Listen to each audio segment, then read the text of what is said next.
sedikit orang muslim yang diberikan kekayaan yang sampai triliunan, sedikit yang memiliki kekayaan semacam itu. Karena memang dikhawatirkan dunia itu betul-betul akhirnya hilang manfaatnya kalau terlalu banyak.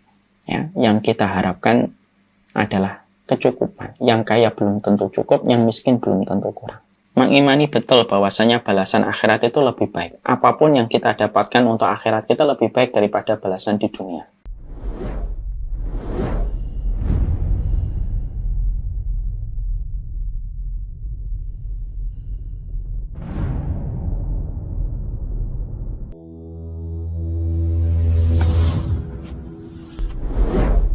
Bukanlah Islam itu melarang kita untuk mendapatkan dunia.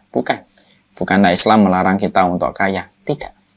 Tapi Islam itu melarang ketika dunia itu menguasai hati kita dan jiwa kita sampai kita menghalalkan apa saja hanya untuk mendapatkan dunia itu. Yang salah bukanlah perahu dan kapal ketika di atas air. Yang salah itu ketika airnya masuk ke dalam perahu dan kapal kita. Perumpamaan perahu itu hati kita. Perumpamaan air itu adalah dunia. Yang menjadi masalah itu bukan airnya. Yang menjadi masalah itu ketika air itu masuk ke perahu kita. Yang salah itu bukan dunianya, tetapi yang salah adalah ketika dunia itu sudah merasuki hati dan jiwa kita.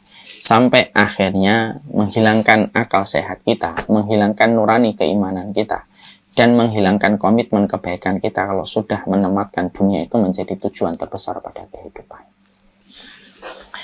Maka setelah kita mendapati itu, maka kemudian yang kita harus pahami adalah kita masih di bab yang ke-7. Bagaimana kemudian kita supaya kemudian kita mampu menjadi orang yang hebat. Ya, keimanan kita, keilmuan kita itu lebih tinggi daripada kedudukan dunia.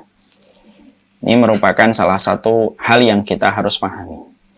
Maka kemudian tentunya kita perlu step-step dan kita perlu tahapan-tahapan yang harus kita lakukan supaya betul-betul kita ini memahami betul bagaimana sih supaya kita menjadi muslim hebat ketika pikiran kita itu bukan kepada dunia semata. Memang betul kita tidak nafikan kebutuhan kita kepada dunia, tapi kebutuhan kita kepada dunia bukan menjadikan kompas kebenaran dalam kehidupan kita menjadi rusak. Apa sih perkara yang harusnya kita hadirkan supaya betul-betul membantu kita? Bagaimana kedudukan iman kita dan kedudukan ilmu kita jauh lebih terhormat daripada kedudukan dunia yang ada di sekitar kita. Karena hari ini kita hidup pada satu zaman ketika setiap keimanan itu levelnya lebih rendah daripada kedudukan dunia. Kayak negeri Belanda yang lebih rendah kedudukannya daripada sungai. Ya. Tapi karena kalau boleh kita ngambil contoh, walaupun negara Belanda secara geografi mereka lebih rendah daripada laut dan daripada tempat airnya, tapi justru tidak apa-apa karena Belanda memiliki sebuah teknologi menahan air itu supaya tidak menenggelamkan negaranya. Makanya kemudian kita harus betul-betul paham apa sih teknologi dalam tanda kutip yang harus kita miliki supaya betul-betul kita mampu mengetahui bagaimana cara kita memiliki kehebatan di dalam kualitas kehidupan kita ketika kualitas kehidupan kita harusnya tidak menjadi menguap disebabkan ketika kita menghalalkan segala macam cara untuk mendapatkan dunia, di mana kualitas kita tidak akan pernah menjadi baik ketika dunia itu sudah bercampur dengan harta yang haram dan mengiringi perjalanan kehidupan kita. Anak kita tidak akan benar, Pak, kalau yang kita suapkan kepadanya dari harta yang haram. Istri kita tidak akan menjadi istri yang taat kalau kemudian yang kita suapkan kepadanya adalah harta yang haram. Ya. Dan tentunya kita paham betul ya, tidaklah Nabi Adam dikeluarkan dari surga ya kecuali karena berkaitan tentang urusan dunia, kecuali urusan makanan. Dan makanan itu bagian dari urusan dunia ketika beliau memasukkan makanan yang haram kepada dirinya. Berarti ini merupakan masalah besar. Maka yang kita harus lakukan supaya kemudian kita mampu menjadi pribadi-pribadi yang kuat dan hebat dalam karakter kita, di mana salah satu karakter seorang muslim yang hebat itu mereka memiliki izzah di dalam pekerjaan mereka dan mereka memiliki kedudukan yang berwibawa di dalam pekerjaan mereka ketika mereka itu betul-betul menyapih yang haram dari yang halal. Karena kehebatan kita dalam profesionalitas kerja itu bukan terletak posisinya kita, tapi bagaimana komitmen kita untuk menceraikan harta yang haram dalam kehidupan uang saku. dan kehidupan kita di dalam keluarga kita. Maka apa yang kemudian harus kita lakukan? Ada beberapa hal anak tangga yang bisa menjadikan kita mampu selamat dari gelombang yang merusak, dari sebuah akibat yang ditimbulkan dari dunia dalam kehidupan kita. Maka saya akan sampaikan ada beberapa tips ketika saya membaca kiat untuk menjadi orang yang zuhud. Karena berarti orang yang hebat itu adalah orang yang mereka itu senantiasa mampu berinteraksi dengan harta yang benar. Ada setidaknya beberapa hal. Yang pertama, supaya kita betul-betul menjadi orang dengan karakter muslim yang hebat di hadapan Allah dengan komitmen kuat untuk menjaga dari harta yang haram itu apa? Dikatakan di dalam kitab Madarijus Salikin oleh Imam Ibnu Qayyim, la yafrah minad dunya bimawjudin wa la ya'sab minha ala mafqudin. Yang pertama, orang itu kalau betul-betul dia itu pingin untuk memandang bagaimana cara pandangnya kepada dunia itu adalah cara pandang yang bersahaja, tidak terlalu rakus kepada dunia, maka sesungguhnya apa? Salah satu di antara anak tangga yang harus dilakukan itu adalah sesungguhnya dia menjadi orang yang tidak terlalu gembira ketika dunia itu datang dan tidak terlalu sedih ketika harta itu terluputkan dan terlewatkan darinya. Ini yang pertama. Jadi orang itu akan mendapatkan hati yang baik, akan mendapatkan hati yang zuhud. Ya, dan zuhud itu bukan berarti harus miskin. Zuhud itu bukan berarti pakaiannya harus compang-camping. Bukan. Berapa banyak orang yang miskin belum tentu zuhud, dan belum berapa banyak orang kaya tetapi hati mereka zuhud. Karena zuhud itu bukan penampilan fisik. Zuhud itu sikap hati bagaimana dia memandang dunia. Ya. Bisa jadi ada orang pakaian compang-camping tapi hatinya tidak zuhud. Dari bangun tidur sampai dia tidur kembali tidak ada yang dia pikirkan kecuali uang dan uang. Tapi ada orang kaya yang Allah berikan kepadanya kekayaan tetapi di dalam hatinya justru zuhud. Karena apa? Zuhud itu tidak selalu identik miskin. Kalau zuhud itu tidak selalu identik dengan kemiskinan, Masya Allah ya. Kalau zuhud itu identik dengan kemiskinan berarti Nabi Sulaiman itu tidak zuhud. Padahal tidak mungkin Allah itu memilih satu Nabi kalau Nabi itu tidak zuhud di dalam memandang dunia. Ya. Bahkan kemudian Allah itu memuji bagaimana Nabi Sulaiman. Nabi Sulaiman itu dipuji oleh Allah Subhanahu wa taala. Bagaimana Allah menyampaikan dalam surat Shad ayat yang ke-30, wa wahabna li Dawuda Sulaimana ni'mal abdu innahu awwab. Bahkan Allah mensifati Nabi Dawud dan Nabi Sulaiman itu hamba yang selalu kembali kepada Allah. Berarti zuhud itu tidak masalah kemiskinan. Zuhud itu bagaimana interaksi hati kita kepada dunia itu. Makanya karena ini berkaitan tentang kehebatan seorang muslim ketika mereka selalu mampu memiliki komitmen untuk meninggalkan yang haram, berarti kita harus paham dong bagaimana narasi yang kita harus hadirkan pada hati kita supaya kita betul-betul mampu untuk berinteraksi dengan dunia sekedarnya dan tidak berlebihan. Dan tidak menjadikan dunia itu merasuk pada hati dan jiwa kita. Makanya Imam Ibnu Qayyim tadi mengatakan yang pertama, la yafrah minad dunya bimawjudin wa la ya'saf minat dunia bimafkudin. Kalau dia mendapatkan dunia itu tidak terlalu gandrung. Ya. Makanya akhirnya dia tidak terlalu sombong. Karena apa? Datangnya dunia itu tidak menjadikan dia langsung bersuka cita. Ketika dia luput dari dunia pun dia tidak menjadikan dia sedih. Ya. Orang yang mereka itu hebat selalu bersyukur. Iya, tapi bersyukurnya tidak perlu menunggu ketika hartanya itu ditambah. Dia bersyukur setiap waktunya. Orang kalau tidak zuhud, itu hanya bersyukur ketika mendapatkan tambahan harta. Kalau tidak bertambahnya harta, dia tidak bersyukur sama Allah. Ini tanda orang kalau tidak zuhud. Orang kalau zuhud itu adalah orang yang mereka selalu bersyukur apapun kondisinya dan apapun keadaannya. Dia mampu merubah apapun yang hadir pada teras kehidupannya menjadi sesuatu yang dia syukuri. Makanya ketika datang harta kepadanya, tidak terlalu senang. Kalaupun lewat, maka dia tidak terlalu sedih. Ya. Maka, kenapa kok bisa kayak gitu, Ustaz? Orang kalau sudah bersahaja dalam urusan dunia itu ya, senang dan sedihnya itu bukan berdasarkan dunia, tapi senang dan sedihnya itu berdasarkan kepada ketaatan dan kemaksiatan yang dia lakukan dan dia kerjakan. Orang kalau kemudian sudah dalam kondisi dia menundukkan dunia, datangnya dunia tidak membuat bersukacita, hilangnya pun tidak membuat sedih. Biasa saja. Bahkan terkadang datangnya dunia itu menjadikan dia khawatir bahwasanya dunia ini akan merusak kehidupan akhiratnya. Rasa khawatir itu muncul. Dia tidak mengharumkan dunia. Dia tidak mengharamkan dunia, tetapi dia khawatir kalau dunia itu datang kepadanya terus-menerus, dia khawatir. Jangan-jangan nanti ada akhirat saya yang rusak dengan datangnya dunia. Makanya Masya Allah ya, kita ambilkan sebuah analogi yang sederhana. Orang kalau sudah ingin pola hidup sehat, lalu menerapkan pola kehidupan clean eating. Ya, clean eating ya Mas ya. Clean eating itu ya membersihkan pola makan. Ketika dia merasa tubuhnya sudah nggak proporsional. Maka kemudian orang kalau sudah ingin pola hidup sehat dan clean eating, maka ketika datang kepadanya sebuah makanan hadiah dari temannya, tapi makanannya tidak sehat, misalkan nasi soto, misalkan soto santan Betawi, kemudian jeroannya banyak.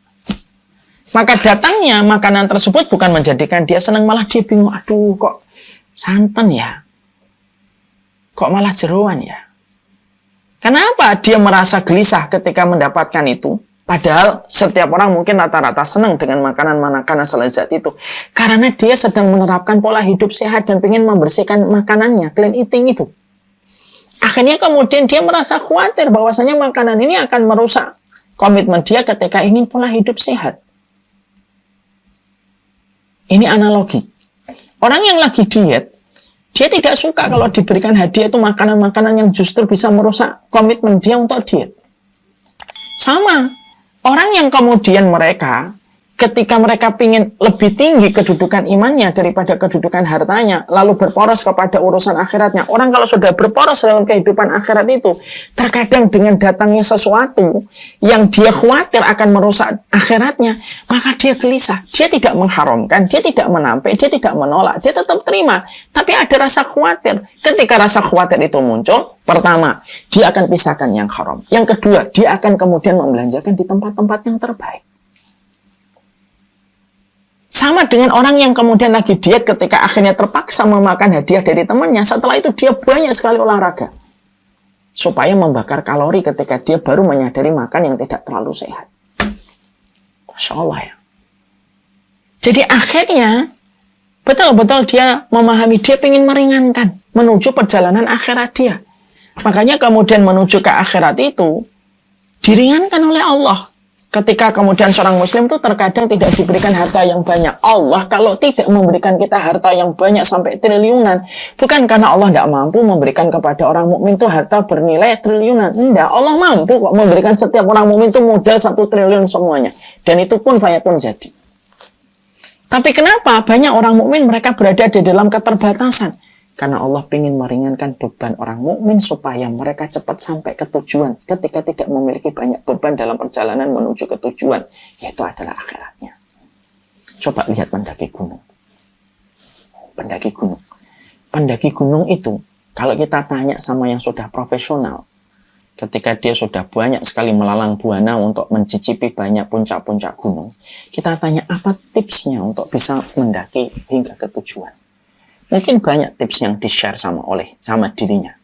Tapi salah satunya yang di-share itu pasti apa? Jangan terlalu bawa banyak barang. Cukup bawa barang yang dibutuhkan. Semakin sedikit beban yang kamu pikul, semakin gampang kamu sampai di tujuan. Pernah nggak kita membayangkan kita pergi ke puncak gunung, kita membawa tasnya itu 6 tas. Ada carrier di belakang, kemudian tas rentengan ada 3 di sebelah kanan, 2 ada di sebelah kiri. Gimana kita melihat pendaki yang membawa banyak beban ketika menuju ke puncak? Mungkin gagal ke puncak. Mungkin baru pos pertama dia sudah kelelahan. Kenapa? Terlalu banyak bebannya. Akhirnya nggak sampai ke tujuan. Makanya disitulah kita akhirnya paham. Makanya kita dalam urusan dunia, kalaupun datang, jangan terlalu gembira supaya kegembiraan kita tidak menjadikan kita sombong. Kalaupun lewat, maka tidak perlu kemudian menjadikan kita sedih. Karena apa? Ya urusan dunia dibuat ringan. Berarti kalau nggak sabar di dunia, berarti nanti Allah mempersiapkan saya dalam kehidupan di akhirat saya. Makanya itulah yang menjadikan kita akhirnya paham gitu. Orang yang mereka itu mampu untuk menjadi hebat di hadapan Allah dengan komitmen kuat ketika dia menjaga dari yang haram, karena dia tahu kehebatan seorang muslim itu salah satunya ketika dia memiliki kekuatan untuk meninggalkan yang haram. maka dia harus memiliki sebuah cara pandang ketika memandang dan berinteraksi dengan dunia. Datangnya tidak membuat bersukacita, justru datangnya membuat khawatir. Jangan-jangan nanti ada yang merusak nih. Makanya cepat-cepat kemudian dia itu lakukan beberapa hal supaya menyikapi dunia tidak sampai menguasai jiwanya. Kalaupun hilang, maka dia tidak terlalu larut di dalam kesedihan. Nah, itulah yang kemudian menjadikan kita harus mengerti. Ini hal yang berat. Ini pun disampaikan oleh orang yang bicara pun menasihati dirinya. Ya. Jadi alangkah bahagianya orang yang mereka memiliki hati yang sudah mulai gelisah ketika terus bertumpuk-tumpuk hartanya. Dan dia khawatir akan memberatkan perjalanan dia menuju kepada tujuan, yaitu kehidupan seseorang di akhiratnya. Ya, makanya betul kalau kita mendapati Allah itu menyerupakan dunia sebagaimana air. Wadrib lahum masalal hayatid dunya kama'in anzalnahu minas sama. Kami membuat perumpamaan dunia sebagaimana air yang turun ke bumi dan menumbuhkan apa yang ada di dalam perut bumi. Kenapa Allah menyerupakan dunia itu kayak air? Imam Qurtubi menjelaskan. 1. Keserupaan dunia dengan air sampai Allah menyerupakan dunia itu dengan air itu apa? 1. Karena sesungguhnya dunia itu menguap sebagaimana air itu juga menguap. Bukankah air itu menguap? Dunia pun menguap. Kita punya mobil tahun 80, ketika beli pada tahun 80 disebut mobil mewah. Tapi kalau kita hari ini melihat ada mobil 80 masih di jalan, maka kita berpikir ini mobil apa ya? Dan tidak ada lagi harganya. Kecuali yang betul-betul jadi mobil antik dan legend. Kita membayangkan tahun 90-an atau awal-awal 2000-an ya, mobil Kijang Kapsul itu termasuk mobil menengah. Mahal lumayan. Tapi sekarang Kijang Kapsul hampir tidak ada harganya. Ya, harganya murah sekali. Kenapa kok cepat menguap nilai dari dunia itu? Ya begitulah dunia. Kita melihat dulu tahun awal-awal 2000-an punya handphone Nokia walaupun tebalnya segini, kayak mainan. Tapi pada saat tahun 2000-an kita tidak melihat itu mainan, itu melihat betul-betul barang mahal. Karena tidak ada yang memiliki handphone pada saat itu kecuali orang yang betul-betul kaya raya.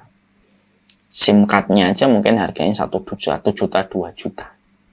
Coba kalau kita ngelihat handphone itu hari ini, tahun 2021, ngelihat handphone Nokia yang tebal itu.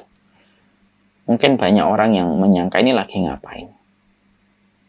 Itulah dunia, cepat menguap. Kalau kita simpan terus itu cepat menguapnya. Nilai 1 juta tahun 2000 tidak sama dengan nilai 1 juta tahun 2021. Menguap dia. Dengan berbagai macam sebab, dari berbagai macam sebab hukum fitrah yang Allah berikan dalam kehidupan manusia. Yang kedua, apa persamaan antara dunia dan air? Yang kedua, kalau kita terlalu asyik, maka kita akan menjadi basah ketika bermain-main dengan air. Kalau kita terlalu masuk ke dunia tanpa memiliki filter dan pegangan, maka kita akan mudah tenggelam dan menjadi basah kuyup. Itulah dunia. Yang ketiga, air itu bermanfaat ketika tidak terlalu banyak. Ketika air itu di dalam rumah kita kalau rumah kita itu airnya satu bak itu, 1 toren, bermanfaat untuk kita mandi, cuci piring dan lain sebagainya. Tapi kalau kemudian airnya sampai 1 lantai nutupin lantai pertama rumah kita, tidak bisa dipakai apa-apa. Bahkan buang air besar pun kita susah kalau airnya itu sampai 1 lantai. Dunia pun sama. Dunia itu kadang-kadang kenapa? Sedikit orang muslim yang diberikan kekayaan yang sampai triliunan. Sedikit yang memiliki kekayaan semacam itu. Karena memang dikhawatirkan dunia itu betul-betul akhirnya hilang manfaatnya kalau terlalu banyak. Makanya kan kadang-kadang kita jumpai ada orang-orang kaya raya yang mungkin belum mendapatkan hidayah. Akhirnya dia bingung bagaimana membelanjakan hartanya. Akhirnya dipakai untuk segala macam hal-hal yang di luar logika. Hanya dipakai untuk judi, hanya dipakai untuk berbagai macam penyimpangan-penyimpangan yang dilakukan. Makanya dunia itu kayak nyamuk. ketika menyedot darah. Kalau menyedot darahnya tidak terlalu banyak, nyamuk itu bisa terbang. Gesit, lincah. Tapi kalau nyamuk itu terlalu banyak menyedot darah, maka nyamuk itu justru tidak bisa terbang dan mati sendiri karena kebanyakan darah yang dia sedot. Itulah perumpamaan dunia kayak air dan kayak nyamuk. Makanya inilah yang menjadikan kita paham. Ya, yang kita harapkan adalah kecukupan. Yang kaya belum tentu cukup, yang miskin belum tentu kurang. Karena kecukupan itu hak prerogatifnya Allah. Dan Allah memberikan kecukupan kepada mereka yang hatinya tidak terpasung, serta tidak terpenjara oleh dunia. Dan dia tidak bersandar kepada dunia di dalam kehidupannya. Sandarannya hanyalah kepada Allah Subhanahu wa Ta'ala. Ya. La yafrah minat dunya bimawjudin wa la ya'as minat dunya bimafkudin. Tidak terlalu gembira kalau dapat dunia dan tidak terlalu sedih ketika ada yang luput dari urusan dunianya. Yang kedua, supaya kemudian menjadikan kita bersahaja di dalam memandang dunia dan akhirnya kita mampu meninggalkan harta-harta yang haram dalam kehidupan dunia kita, yaitu adalah yang kedua, mengimani betul bahwasanya balasan akhirat itu lebih baik. Apapun yang kita dapatkan untuk akhirat kita lebih baik daripada balasan di dunia. Ya, saya sangat tertegun, saya sangat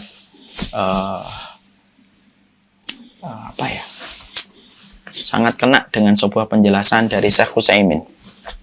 Syekh Utsaimin itu menyampaikan, at-tasbihah khairun minad dunya wa ma fiha. Satu kali tasbih itu lebih baik daripada dunia dan seisinya. Satu kali tasbih itu lebih baik daripada dunia dan seisinya.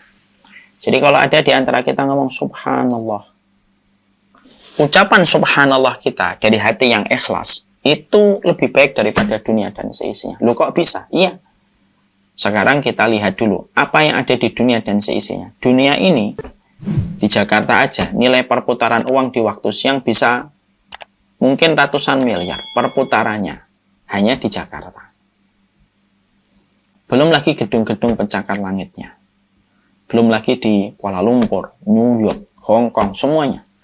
Itulah nilai dunia yang kita lihat dengan kasat mata. Tapi yang indah adalah ketika seorang Syekh Utsaimin menyampaikan ucapan tasbihmu satu kali lebih baik daripada dunia dan seisinya. Kok bisa? Karena seluruh dunia dan seisinya ketika hari kiamat sudah datang, tidak ada lagi yang tersisa. Kecuali hanyalah menjadi kenangan yang tidak akan dibicarakan. Tapi tasbih yang diucapkan oleh seorang hamba ketika dia mengatakan subhanallah, maka dia akan tetap ada walaupun hari kiamat didatangkan oleh Allah dan ditiupkan sangkakala 2 kali, maka ucapan tasbih itu tetap ada. Ucapan tasbih itu tetap ada. Ucapan tasbih itu kemudian akan tetap menemani orang yang mengucapkannya di hadapan pengadilan Allah. Masya Allah. Nah inilah yang kemudian menjadikan kita akhirnya memahami betul. Supaya kehidupan kita bersahaja dan kita tidak tertipu dan terpedaya dengan dunia sampai akhirnya menghalalkan segala macam cara. Maka kita harus ingat betul bahwasanya yang harusnya kita pahami adalah bukan kehidupan kita di atas tanah. Karena kehidupan di atas tanah akan hilang dengan 2. Kematian kita dan hari kiamat. Dan itu sejatinya pasti akan datang hanya menunggu waktu. Tapi yang kita harus pikirkan itu adalah kehidupan kita di bawah tanah ketika berlanjut pada pengadilan Allah di padang mahsyar. Pernah nggak kita membayangkan sesekali itu rumah kita di surga itu sekarang bentuknya sudah kayak apa? Dari amal yang kita lakukan ketika di dunia. Jangan-jangan rumah kita di surga itu dasarannya belum ada, rumahnya belum ada, pintunya belum ada, atapnya belum ada. Kenapa? Sholat kita biasa, puasa kita biasa. Cara kita menyapih dari yang haram masih lemah sekali. Jangan-jangan rumah kita di surga itu belum ada apa-apanya dari yang terbangun. Padahal sejatinya mengimani hari akhir bahwasanya itu akan datang dan itulah hakikat kehidupan kita berikutnya. Itulah yang akan menjadikan kita sederhana memandang dunia. Makanya sampai Hasan Al-Basri itu berkata, kalau kamu melihat orang yang mengungguli kamu dalam urusan dunia, misalkan bapak dan ibu dokter melihat pada waktu ada acara alumni, temannya bapak sudah bisa ini, temannya ibu sudah bisa begini. Kalau mereka mengungguli kamu dalam urusan dunia, maka katakanlah kepada diri kita, bukan untuk sombong, tapi mendidik diri kita dengan berkata, saya akan mengungguli dia dalam urusan akhirat. Kenapa? Karena pada dasarnya setiap detik yang kita lewati mendekatkan kita kepada akhirat dan menjauhkan kita dari dunia yang pasti kita tinggalkan. Nih, kita ini kajian sudah 49 menit. Berarti 49 menit kita sudah semakin jauh meninggalkan dunia dan semakin dekat kita mendekatkan kepada akhirat kita. Dan jangan sampai kemudian kita terus terobsesi dengan panjang angan-angan ketika mempersiapkan dunia kita. Yang mana sampai kita habiskan waktu kita untuk ngejar pada satu angan-angan yang kita ingin wujudkan, menggadekan semuanya, waktu kita, ibadah kita, keterikatan kita di dalam dakwah hanya untuk membangun sesuatu yang apabila mati, maka itu akan menjadi warisan yang akan diberikan kepada keturunan kita, tetapi kitalah yang akan dihisab detail atas apa yang kita berikan. Makanya kita harus mikir, akhirat tuh bagaimanapun jauh lebih mulia daripada urusan dunia. Dan itu bisa menjadikan kita bisa memperoleh sebuah hati yang tidak terikat dan tidak terbudakkan dengan urusan dunia. Kemudian yang ketiga, apa perkara yang bisa menjadikan kita bersahaja memandang urusan dunia dalam kehidupan kita? Maka mari kita ingat apa yang disampaikan oleh Hasan Al-Basri ketika Hasan Al-Basri itu mendidik dirinya supaya dirinya itu memiliki komitmen kuat terhadap akhirat dan tidak terpasung dengan dunia. Beliau menyampaikan ada 4 perkataan untuk dirinya sendiri. Dan kita belajar dari apa yang disampaikan Hasan Al-Basri untuk dirinya. Alimtu bi anna rizqi la ya'khudahu ghairi fatma'anna qalbi lahu. Aku tahu rezekiku tidak pernah diambil sama orang. Karena rezeki tidak mungkin tertukar, maka aku tenang. Dan ingat ya, rezeki itu bukan di bumi, rezeki itu di langit. Allah yang menentukan dan Allah membaginya. Siapapun yang mencari rezekinya di langit dengan ketenangan hatinya, Allah akan memberikan kepadanya kecukupan. Makanya Hasan Al-Basri ketika mendidik dirinya supaya tidak menjadi hamba dari urusan dunia, maka kemudian beliau berkata, rezekiku itu tidak akan pernah tertukar dan tidak akan pernah bisa diambil orang. Maka aku menjadi tenang, bersahaja di dalam mencari rezeki. Tidak terlalu serakah, tidak terlalu rakus, hingga menghalalkan segala macam cara. Kenapa? Takaran rezekiku sudah diatur dengan pengaturan yang terbaik oleh Allah yang tidak mungkin dicuri oleh orang lain. Wa alimtu bi anna amali la yakuma bihi ghairi fastaghaltu bihi. Saya tahu amalku tidak bisa diwakilkan sama orang lain. Makanya saya beramal untuk diri saya, untuk mencapai kehidupan akhirat, untuk membangun rumah saya di akhirat. Dan itu tidak bisa diwakilkan sama orang. Yang ketiga, sesungguhnya aku tahu bahwasanya Allah melihatku dimanapun aku berada dan aku malu berbuat maksiat. Dan aku tahu bahwasanya kematian itu adalah menungguku, maka aku mempersiapkan perjumpaan aku dengan Allah ketika kematian itu bisa mendatangiku kapan saja. Kan kematian itu tidak pernah ngejar. Kematian itu tidak pernah ngejar. Allah tidak pernah mengatakan kematian mengejar kalian. Tidak. Kematian itu selalu satu langkah lebih maju daripada secepat apapun perjalanan manusia. Qul innal mautal ladzi tafirruna minhu fa innahu mulaqikum. Kata Allah dalam surat Al-Jum'ah, sesungguhnya kematian yang kalian berlari darinya, kematian itu tidak ngejar kalian, tapi kematian itu menemui kalian. Menemui itu dari depan. Karena kematian ditakdirkan selalu lebih cepat dari semua perjalanan kecepatan yang ada dalam setiap makhluk. Kematian selalu lebih depan. Dan itulah yang menjadikan aku mempersiapkan hari yang terbaik. Makanya inilah perkara yang bisa membantu kita. Supaya kemudian keimanan kita, kualitas hidup kita itu jangan sampai di bawah nilai rupiah. Jangan sampai di bawah nilai dolar.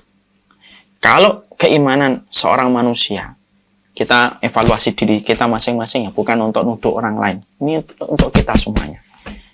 Kalau kualitas keimanan kita di bawah nilai rupiahnya kita, di bawah nilai rupiah, itulah orang yang tidak akan pernah merasa kecukupan dan tidak akan pernah merasa tenang. Karena hidupnya dikendalikan oleh harta dunia. Dan kita tahu bagaimana dunia memperlakukan para pencarinya. Tapi tugas kita itu apa? Bukan menyalahkan dunianya. Yang tugas kita itu menjadikan iman kita lebih tinggi daripada urusan dunianya. Tetap kita perlu dunia.